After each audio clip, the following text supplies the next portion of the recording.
तीन दोस्त घूमने फिरने के इरादे से किसी फॉरेन कंट्री में गए। कयाम के लिए उन्होंने एक बिल्डिंग में कमरा बुक किया। इत्तेफाक से उन्हें कमरा 60वीं मंजिल पर मिला। बिल्डिंग में तेज रफ्तार लिफ्ट लगी हुई थी, जिसके जरिए 60वीं मंजिल तक जाना और आना चंद मिनटों का काम था। लेकिन सोसाइटी का रूल यह था कि लिफ्ट रात 10 बजे के बाद बंद हो जाएगी। शुरू के 2-4 दिन वो दिन भर बाहर निकलकर घूमते फिरते, खाते पीते और रात 10 बजे से पहले वापस आ जाते और अपने कमरे में जाकर आराम करते। लेकिन इत्तेफाक से एक दिन ऐसा हुआ कि रात उन्हें वापसी में काफी देर हो गई। जब वो लौटे तो बिल्डिंग की लिफ्ट बंद हो चुकी थी। अब 60 मंजिल तक सीढ़ियों के जरिए जाना ये बड़ा मुश्किल था। ये सोचकर तीनों परेशान थे कि अब करें तो क्या करें, लेकिन कमरे तक जाना भी जरूरी था। आखिरकार तीनों ने यह तय किया, अगर हम बातचीत करते हुए सीढ़ियों पर चढ़ेंगे तो मुमकिन है कि रास्ता आसानी से कट जाएगा और पता भी नहीं चलेगा। एक दोस्त ने कहा, मैं बहुत सारे जोक्स जानता हूं, मैं तुम्हें लतीफे सुनाता रहूंगा, तुम हंसते रहना और 20 मंजिल तक ऐसे पहुंच जाएंगे कि पता भी नहीं चलेगा।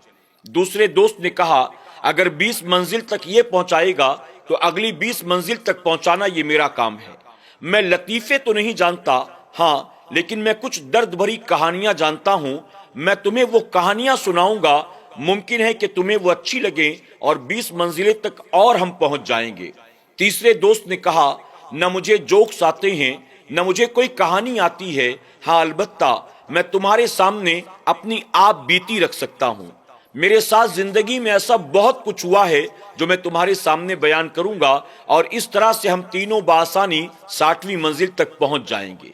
इसके बाद तीनों ने अपने सफर का आगाज किया। सीढ़ियां चढ़ने लगे। एक दोस्त ने चुटकुले सुनाने शुरू किए। तीनों हंस हंस कर लोटपोट हो रहे थे और धीरे धीरे आगे बढ़ रहे थे। 20 मंजिल तक कब और कैसे पहुंचे उन्हें एहसास ही न हुआ। अब दूसरे दोस्त की बारी थी। उसने दर्द भरी कहानियों का सिलसिला शुरू किया। अब उसमें कोई हंसने वाली बात नहीं थी, बल्कि दर्द भरी कहानियां थी। वो तीनों दोस्त सुनते जाते थे और उनके कदम धीरे धीरे आगे बढ़ते जाते थे। बहरहाल कुछ देर के बाद वो अगली 20 मंजिलों को भी पार कर जाते हैं और 40वीं मंजिल तक पहुंच गए। अब तीसरे दोस्त की बारी थी। न उसे चुटकुले आते थे, न उसे कोई कहानी आती थी। उसने अपनी आप बीती सुनानी शुरू कर दी। उसकी आप बीती बड़े दुख दर्द से भरी हुई थी। सबकी रफ्तार धीमी हो चुकी थी। आहिस्ता आहिस्ता वो सीढ़ियां पार कर रहे थे और वो सुना रहा था कि उसका बचपन कितनी गुर्बत में गुजरा है। बचपन ही में माँ बाप का साया उसके सर से उठ गया था। उसके चचा ने उसको पाला था। वो ज्यादा पढ़ा लिखा नहीं था। उसका चचा भी बड़ा जालिम था, उसे बात बात पर मारा करता था।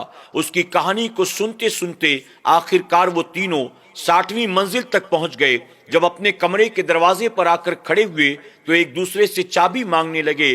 उन तीनों ने अपनी अपनी जेबों में टटोल कर देखा तो चाबी उनकी जेब में नहीं थी। फिर उन्हें एहसास हुआ कि सुबह जाते वक्त रिसेप्शन पर वो चाबी रखकर गए थे और अभी ऊपर आने से पहले वो चाबी लेना भूल गए थे। अल्लाह अकबर। अब बारी थी नीचे जाकर चाबी लेकर वापस ऊपर आने की।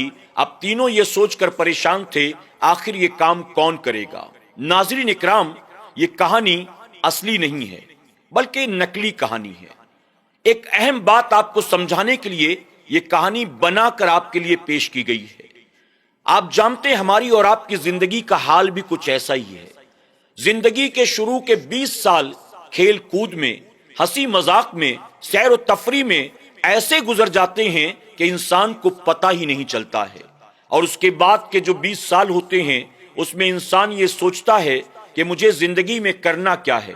वो कैरियर की फिक्र करता है, फ्यूचर की फिक्र करता है, वो घर की जिम्मेदारियां अपने कांधों पर उठाने की फिक्र करता है, वो शादी की फिक्र करता है, वो घर बसाने की फिक्र करता है, वो अपने बीवी बच्चों की फिक्र करता है। और उसके बाद तीसरा मरहला यानी जिंदगी के आखिरी 20 साल जब वो 40 का हो जाता है, अब उसकी उम्र ढलने लगती है। अब जब जोड़ों में दर्द पैदा होता है, आंखें कमजोर हो जाती हैं, कमर में दर्द होने लगता है, अब वो सोचता है कि मैंने आखिरत के लिए कुछ किया ही नहीं। जैसे वो तीनों दोस्त 60वीं मंजिल पर पहुंचने के बाद कहते हैं, चाबी तो रिसेप्शन पर रह गई, इसी तरह ہم بھی بڑھاپے میں پہنچتے ہیں تو ہمیں احساس ہوتا ہے ہم نے جنت کے لیے تو کچھ کیا ہی نہیں، ہم نے قبر کے لیے تو کچھ کیا ہی نہیں، ہم نے اللہ رسول کی رضا کے لیے اور اپنی آخرت کے لیے کچھ کیا ہی نہیں۔ اسی لیے آج جو اللہ نے عمر عطا فرمایا ہے اس کو اللہ کی نعمت سمجھیں اور آخری وقت کا انتظار نہ کریں کہ بوڑھے ہوں گے تو توبہ کریں گے، بوڑھے ہوں گے تو نمازی بن جائیں گے، بوڑھے ہوں گے تو قرآن و سنت پر عمل کرنے لگیں گے۔ نہیں، بلکہ آج ہی اللہ کی بارگاہ میں رجوع کریں، توبہ کریں اور اپنے آپ کو آخرت کے راستے کا مسافر بنائیں، اپنی جنت کے لیے ابھی سے نیکیاں جمع کرنا شروع کر دیں۔ یقیناً آج کی کوشش، آج کی محنت، آج کی عبادت آپ کو دونوں جہاں کی نعمتوں سے مالا مال کر دے گی۔ اللہ تبارک تعالیٰ اس کہانی سے ہمیں اور آپ کو سبق حاصل کرنے اور اپنی آخرت کی تیاریاں کرنے کی توفیق عطا فرمائے۔ آمین یا رب العالمین۔